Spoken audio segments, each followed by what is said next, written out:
But it's not the one that the Greens want to hear. They've been trying to use global warming to push a socialist and globalist agenda of centralised control.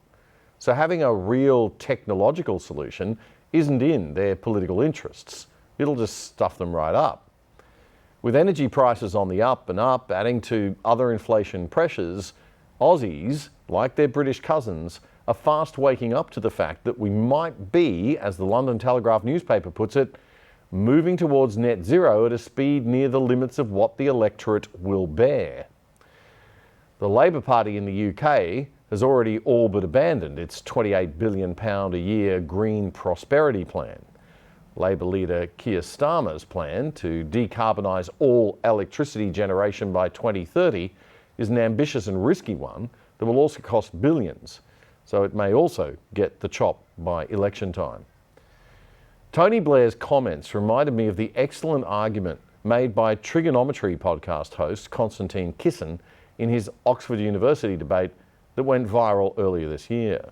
We are told that your generation cares more than any other about one issue in particular, and that issue is climate change. We're told that many of you suffer from climate anxiety. You wish to save the planet. And for tonight, and tonight only, I will join you. I will join you in worshipping at the feet of St. Greta of climate change. Let us all accept right here, right now, that we are living through a climate emergency and our stocks of polar bears are running extremely low. I join you in this view. I truly do. Now, what are we to do about this huge problem facing humanity? What can we in Britain do? We can only do one thing. You know why? This country is responsible for 2% of global carbon emissions, which means that if Britain was to sink into the sea right now, it would make absolutely no difference to the issue of climate change. You know why?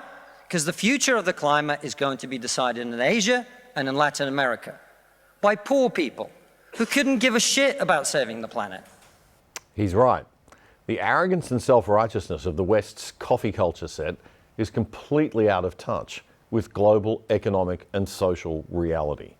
Do we seriously think that shutting down our few remaining coal-fired power stations, sending energy prices soaring, and putting our national security and well-being at risk is going to make one dot of difference while China builds 100 new coal power stations a year?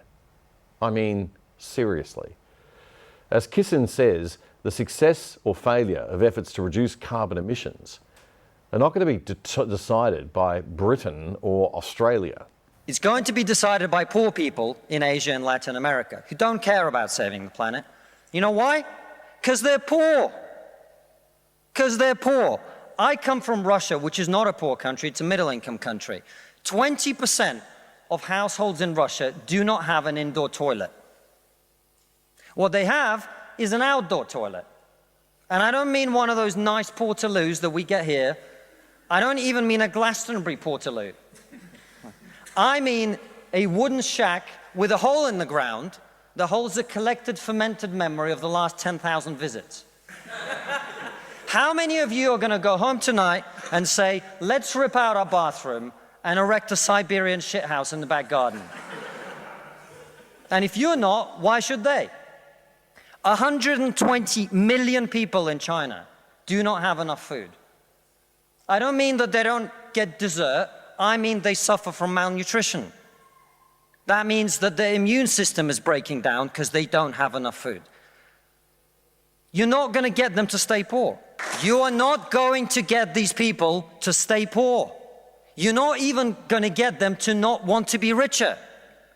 And so, I put it to you, ladies and gentlemen, there is only one thing we can do in this country to stop climate change, and that is to make scientific and technological breakthroughs that will create the clean energy that is not only clean, but also cheap.